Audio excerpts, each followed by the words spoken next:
Pasemos al expediente báltico, la querella del artículo 5.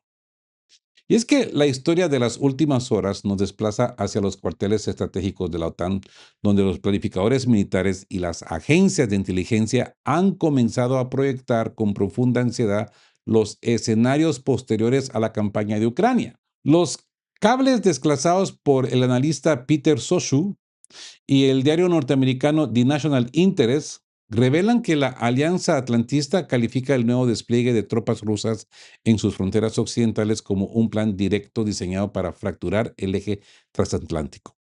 Pero aquí estos tíos se confunden, amigos, porque si bien Finlandia siempre fue un país neutral, de repente se convierte a la OTAN, Suecia también. ¿Y qué van a hacer los rusos? ¿Se van a estar ahí de brazos cruzados, viendo cómo les crean fortalezas y les ponen maquinaria belicista ahí en su frontera?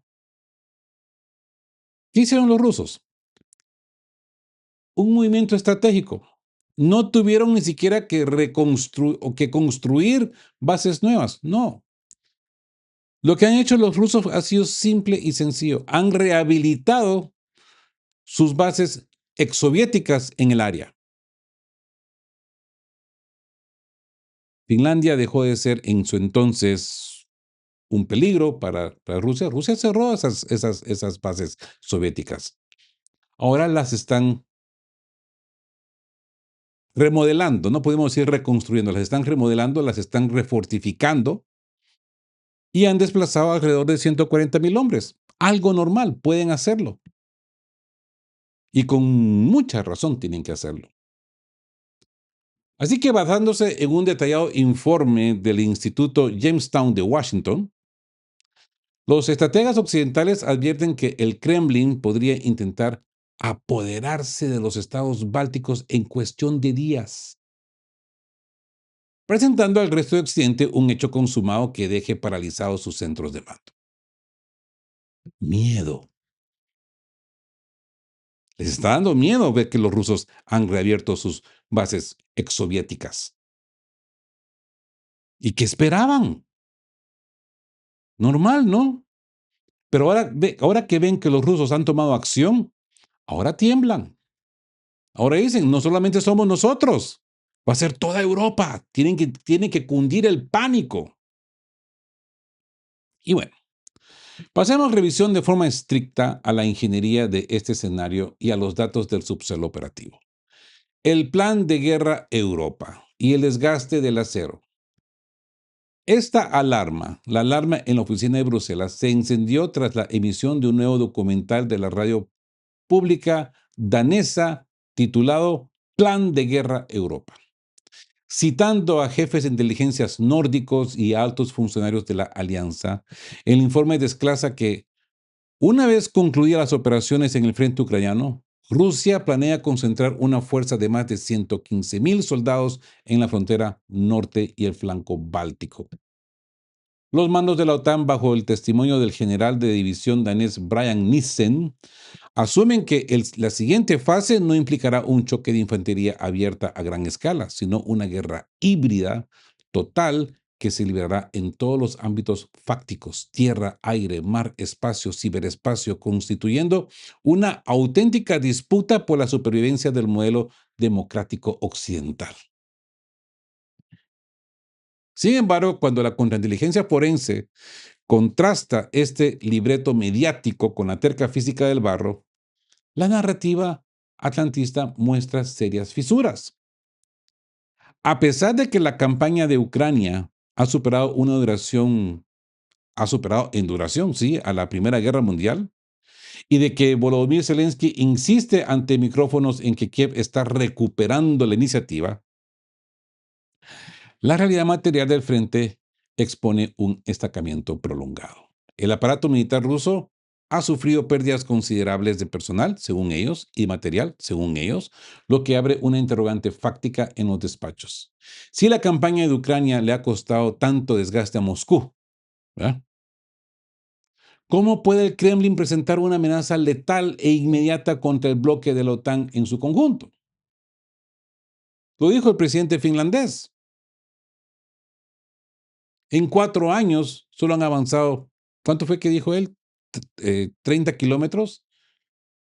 En la Segunda Guerra Mundial avanzaron 1.450 kilómetros directo hasta Berlín. Les estoy diciendo que no cunda el pánico, los rusos no están interesados. Y principalmente si los ucranianos están ganando tanto terreno, ¿no? Están masacrando, están haciendo arder toda Rusia. Entonces, ¿cómo los rusos pueden atacar a Europa?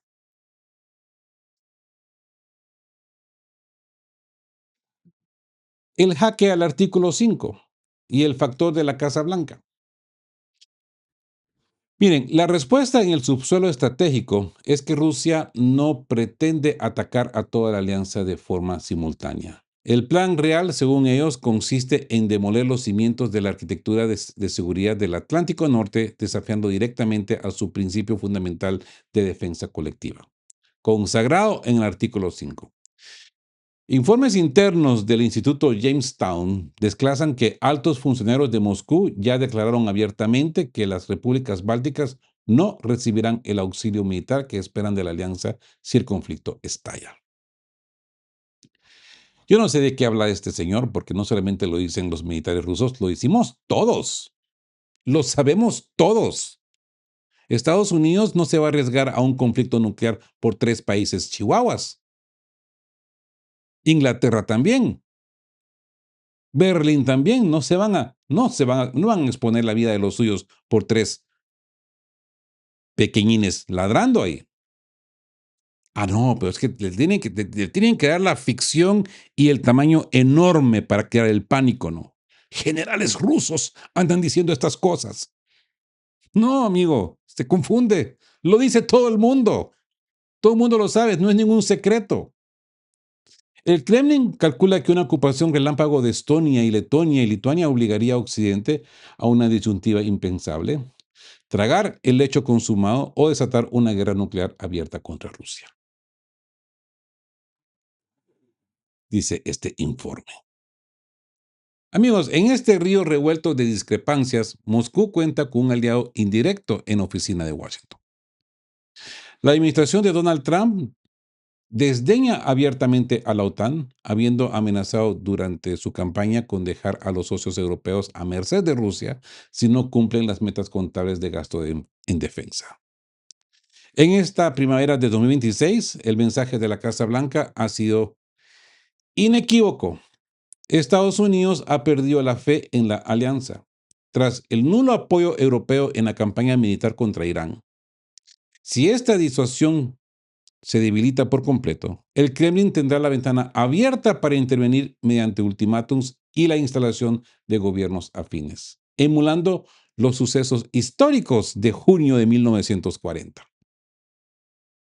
Así que a pesar de este panorama sombrío, porque lo es sombrío, el secretario general Mark Rutte intenta calmar las aguas de Prompter, asegurando desde Bruselas que el compromiso de las tropas estadounidenses en suelo europeo sigue siendo firme.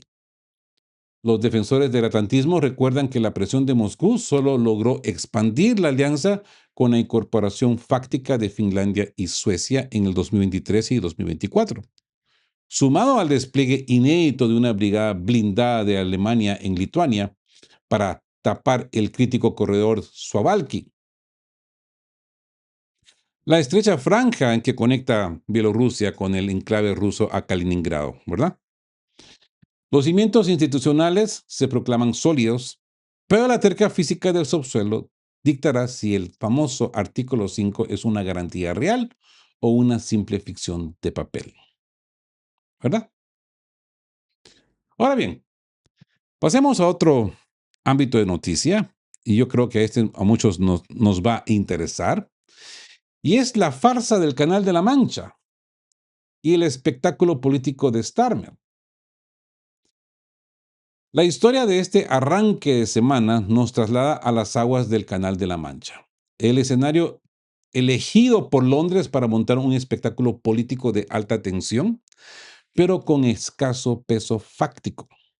Las agencias británicas celebran por todo lo alto el asalto nocturno ejecutado por los comandos de las Fuerzas Especiales de la Royal Marines, quienes descendieron desde helicópteros Chinook para capturar el petrolero Smirtos, el navío cargado con más de 100,000 toneladas de crudo, Navegaba bajo la bandera de Camerún antes de quedar inmovilizado en la costa de Dorset. El primer ministro Keir Starmer corrió a las plataformas de oficina y a TikTok para decretar que esta operación, la primera de carácter independiente y sin el paraguas directo de los Estados Unidos desde el inicio del conflicto en Ucrania, constituye un golpe al cofre de la guerra de Vladimir Putin. Sin embargo, cuando pasamos el bisturí de la contrainteligencia militar, el despacho, desclasado por la analista Jennifer Canavag en el portal Unheard, la dura y desalentadora realidad del subsuelo británico sale a luz. Sí, amigos. La incautación de este buque stateless supone un coste contable insignificante para la economía rusa. Pero para el resto de Europa crea el riesgo latente de una escalada incontrolada en el mar. Peor aún, la maniobra de Starmer no es más que una cortina de humo performativa diseñada para desviar la atención nacional e interés de una crisis terminal de sus propias Fuerzas Armadas. El Reino Unido carece por completo de fondos, de recursos reales y de una estrategia de defensa coherentes para sostener un choque de cota alta. Esta vez salió con la ayuda de Mandrake y porque estaban al 100% seguros de que este barco no estaba escoltado. Así que pasemos revisión estricta al cronograma de esta improvisación política. Sí, el escándalo del Ministerio de Defensa y el factor tiempo. Amigos, la terca física de las fechas desuda el libreto de la oficina de Downing Street. Starmer había declarado con grandilocuencia, en marzo de 2026 que el Reino Unido poseía la prerrogativa legal para abordar e incautar los buques de la supuesta flota de la sombra rusa que transitaran por sus aguas territoriales. Tras 3 meses de parálisis total, ¿por qué decide ejecutar el asalto de forma unilateral precisamente ahora? El momento exacto revela que la autopsia del caso, ¿verdad? La operación se ordena apenas unos días después de la estrepitosa dimisión del secretario de Defensa John Healey, arrastrado por el escándalo de financiación militar, que dejó al descubierto el vacío contable del ejército británico. Así que no estamos ante un giro estratégico en el barro, estamos ante un gesto dramático de oficina para calmar las críticas internas. La farsa militar queda ratificada por las propias declaraciones del sucesor de Healey, quien ha admitido en el Parlamento que el Reino Unido todavía se encuentra debatiendo cuánto dinero puede recortar o invertir en defensa, reconociendo el temor fáctico de que el tan cacareado plan de inversión militar sea del todo insuficiente para proteger los perímetros de la nación. Así pues que al haber colocado en su lista negra a más de 600 petroleros vinculados a los flujos de Moscú desde la primavera, la captura aislada del Esmirtos, cuyo crudo tenía como destino final mercados de la India, no altera en absoluto la maquinaria financiera del Kremlin ni la voluntad política de Putin en el frente. Piratería de Estado y el vacío estratégico europeo. Amigos, el dictamen forense de Unheard advierte que es imposible que Moscú pase por alto esta acción en el Canal de la Mancha, catalogándola formalmente en sus frecuencias como un acto de piratería de Estado. Esta maniobra británica exacerba las tensiones de forma crítica en el espacio marítimo europeo, elevando las probabilidades de un error de cálculo o un cortocircuito fatal que pueda desencadenar un conflicto a gran escala en el continente. Lo que ha hecho Starmer es bien idiótico. Esta improvisación forzada resultaría menos alarmante si el Reino Unido o las capitales de la Unión Europea poseyeran un plan de contingencia claro para observar la réplica o una estrategia de defensa soberana independiente de Washington. Pero la realidad material dicta que hoy ese paraguas no existe. Starmer apostó al prompter esperando que el espectáculo de la Royal Marines tapara las grietas del Reino Unido. Pero el hachazo de la realidad ha provocado el efecto contrario. La revisión estratégica de defensa se confirma como simple retórica sin presupuesto real, dejando al descubierto que la incautación del buque no proyecta el músculo del imperio, sino la presión, la tensión y la extrema vulnerabilidad de una Europa que juega a la guerra con munición prestada y barcos contados. ¿Ok? Ahora bien, pasemos al desastre de Washington y la victoria geográfica de Teherán. Esta semana ha empezado con bastantes sorpresas informativas, ¿no? Y nos adentra en la fría y dura evolución que las capitales europeas hacen sobre el repentino anuncio del acuerdo marco entre Washington y Teherán. El análisis publicado por el semanario alemán Die Zeit determina que, si bien el alto al fuego es una noticia de alivio inmediato para los mercados de prompter, no puede camuflar el desastre de cota alta en lo que se ha convertido esta campaña militar. Diario alemán, ¿eh?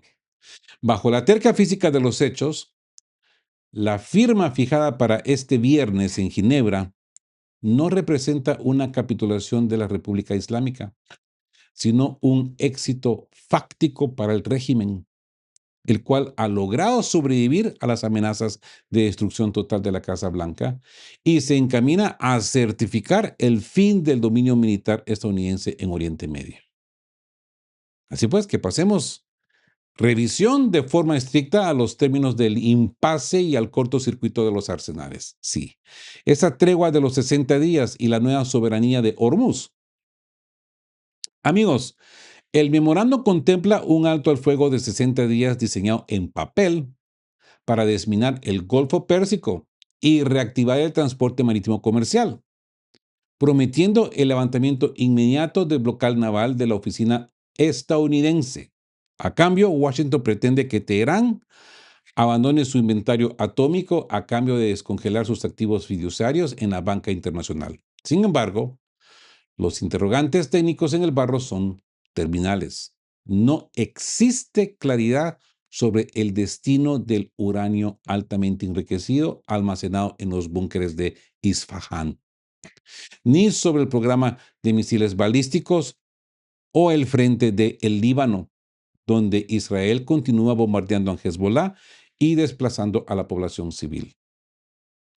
El fiasco estructural es innegable. Aunque Irán sufrió severos hachazos económicos y golpes a su cúpula política en enero, los cuadros caídos fueron reemplazados por líderes ideológicamente igual de radicales, que hoy dictan las condiciones desde una posición de fuerza inaudita. Y ojo, no cambiaron de apellido. Antes de que se encendiera la maquinaria bélica el pasado 28 de febrero, el estrecho de Hormuz operaba bajo la libre navegación. Hoy, el statu quo anterior ha dejado de existir de forma fáctica. Teherán exige el reconocimiento de su soberanía sobre la arteria energética, determinando rutas y cobrando peajes de tránsito. Y no solamente es Teherán, también Omán, no hay que olvidar. Con un puñado de barcos y minas baratas, Irán ha conseguido un arma geopolítica de chantaje global permanente. Las bombas de la oficina atlantista pueden destruir instalaciones en la retaguardia, pero ninguna bomba puede cambiar la terca geografía del Golfo Pérsico. Y eso nos lleva al colapso político en Netanyahu y el vaciado de la OTAN. El gran derrotado de esta aventura militar es Benjamin Netanyahu. El primer ministro israelí arrastró, ¿no?, a la administración Trump a una guerra impopular e imposible de ganar. destruyendo el consenso bipartidista de los Estados Unidos, donde los votantes demócratas exigen cortar el grifo militar y las juventudes republicanas rechazan de plano que el país sea instrumentalizado para una potencia extranjera. A las puertas de las elecciones en Tel Aviv, la carrera de Netanyahu afronta su autopista clínica. No logró el cambio de régimen. El programa de misiles sigue intacto. Las fuerzas aliadas de Irán permanecen activas y el apellido del líder supremo ni siquiera ha sido cambiado, dejando el inventario nuclear blindado dentro de las mismas negociaciones que Israel siempre intentó torpedear. Para la política exterior estadounidense, el desenlace marca un punto de inflexión catastrófico. Rivales sistémicos como Rusia y China constatan en el terreno que la armada más grande del mundo, operando en 3 grupos de combate de portasaltos, fue incapaz fáctico de quebrar el bloqueo asimétrico de un Estado paria que utilizó lanchas rápidas y drones baratos. Washington y sus aliados del Golfo quemaron más de 1,000 interceptores Patriots y misiles de crucero Tomahawk solo para ver cómo sus propias refinerías y bases logísticas eran golpeadas y que subsanarán entre 5 o 7 años. Este vaciado material del acero estadounidense tendrá repercusiones globales durante los próximos años. Las defensas flaquearán en el flanco oriental de la OTAN frente a Moscú y en el Pacífico frente a Pekín. El Pentágono ya ha notificado oficialmente a Tokio que las entregas de misiles Tomahawk se retrasarán varios años debido al consumo en el Golfo Pérsico. Las elecciones de miopía estratégica y arrogancia militar están sobre la mesa, amigos. El Ejército Popular de Liberación de China toma nota a la impotencia o de la impotencia estadounidense en Hormuz para sus propios planes en el estrecho de Taiwán. Mientras los disidentes internos de Teherán constatan que fueron abandonados por un Trump que ha perdido por completo el interés en ellos. Y para ya terminar este inicio de martes, el discurso de Netanyahu, ¿lo han escuchado? El desafío al memorándum de Trump. El toro sigue suelto, amigos. Es que esta historia de cierre de jornada nos traslada directamente a Jerusalén, donde el primer ministro Benjamín Netanyahu ha comparecido ante los medios en su primera rueda de prensa en 3 meses. Las agencias locales desglasan que la comparecencia se convocó bajo una atmósfera de asfixia política total. Aunque el anuncio fáctico del memorándum de entendimiento, el MOU, entre los Estados Unidos e Irán para poner fin a la campaña militar, Netanyahu saltó alastrado con una retórica sumamente agresiva, intentando decretar ante la opinión pública que la ofensiva conjunta ha sido un triunfo colosal que salvó fácticamente al Estado de Israel de la aniquilación inminente. Sin embargo, detrás de la cortina de humo de la victoria, el mandatario deslizó una advertencia tajante que quiebra el libreto de la Casa Blanca. La lucha en el barro no ha terminado. Así que pasemos revisión de forma estricta a este inventario de sus reclamos de oficina y el choque presupuestario. Esa victoria del prompter y el pozo sin fondo de los 350,000 millones. Netanyahu defendió con vehemencia los resultados del acero israelí y estadounidense durante las 6 semanas de bombardeo sobre el subsuelo de Irán. Aseguró ante los micrófonos que la operación neutralizó de forma definitiva el peligro atómico existencial.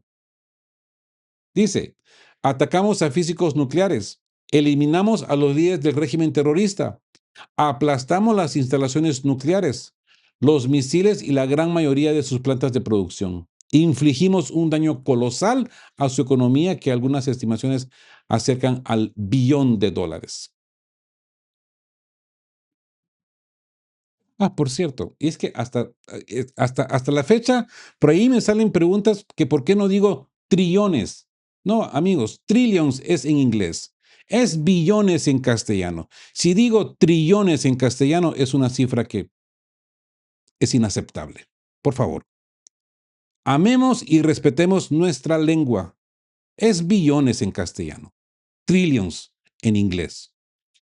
Con este libreto, el primer ministro pretendió blindarse ante las crecientes críticas internas de su propio gabinete, sentenciando que impedir un Irán atómico es su misión de por vida y que con o sin el acuerdo de Trump, Teherán jamás poseerá armas nucleares mientras él ostente el poder. ¿Ok? Esto es algo así como ya campaña política, ¿no? Mientras yo esté en el poder. ¿eh? Pero la terca física de la realidad se impuso de inmediato cuando el mandatario reconoció que los tentáculos regionales de Teherán siguen intactos. Netanyahu prometió que las fuerzas de defensa de Israel continuarán combatiendo de forma interrumpida en Gaza, Siria, Yemen, Cisjordania y muy especialmente en el frente del Líbano. Para sostener ese escenario de confrontación prolongada a espaldas de los deseos de Washington, anunció una inyección colosal de 350,000 millones de dólares de shekels adicionales destinados de forma pura al presupuesto de defensa, con la promesa de desarrollar tecnologías que trasciendan la imaginación para garantizar una total independencia en materia de seguridad. Esto es el cortocircuito con la Casa Blanca y las fronteras de amortiguación. Al ser interrogado por los corresponsales sobre el deterioro fáctico de sus relaciones con el despacho Oval y las fuertes restricciones que Trump intenta imponer a la aviación israelí, Netanyahu presumió de poseer la sabiduría y el profundo conocimiento de la matriz política estadounidense para mantenerse firme ante la Casa Blanca. Evitó responder directamente si ordenará incursiones unilaterales independientes contra el territorio de Irán o Hezbollah, pero dejó una puya directa a sus rivales políticos, afirmando que la defensa de los intereses nacionales no es un asunto de retórica inflamatoria, sino de veteranía y astucia en los despachos. La autopsia del cable de The Times of Israel ratifica el cortocircuito criminal entre los dos aliados. Netanyahu se distanció por completo del acuerdo marco negociado en mano sencilla por Donald Trump, recalcando que Israel no es firmante de ese pedazo de papel y pateando la responsabilidad al presidente estadounidense, afirmando que es decisión exclusiva de Trump pretender combinar la apertura de Hormuz con el freno al programa atómico. En cuanto a la exigencia de la Casa Blanca de retirar las tropas del Líbano para facilitar la tregua de 60 días, un hachazo desplazado por las filtraciones de Axios. Netanyahu fue tajante. Las fuerzas israelíes han establecido zonas de amortiguación profundas en el sur del Líbano, en Gaza y en Siria, y permanecerán en esas zonas de seguridad el tiempo que sea necesario. Tel Aviv se niega a acatar el guión de oficina de Washington. El acero en el barro sigue su propia trayectoria y la paz de papel nace muerta bajo la terca física del conflicto regional. Así pues, amigos, que hay que estar muy atentos para ver qué va a suceder este viernes, si va a haber firma. Todo pinta a que no. Todo pinta a que el toro suelto va a seguir saltándose las bardas con los vecinos. Y bueno, ¿qué les digo? Estén juntos, fuertes, siempre buscando por la verdad. Y sean justos. Quedamos guape. Chao, chao. Queremos recordarles que este espacio tiene un fin estrictamente educativo e informativo, basado en fuentes verificadas para fomentar una comprensión profunda de los hechos relevantes. Nos oponemos a la desinformación. Nuestra meta es el intercambio de conocimiento y análisis crítico, siempre bajo el respeto a todas las partes involucradas.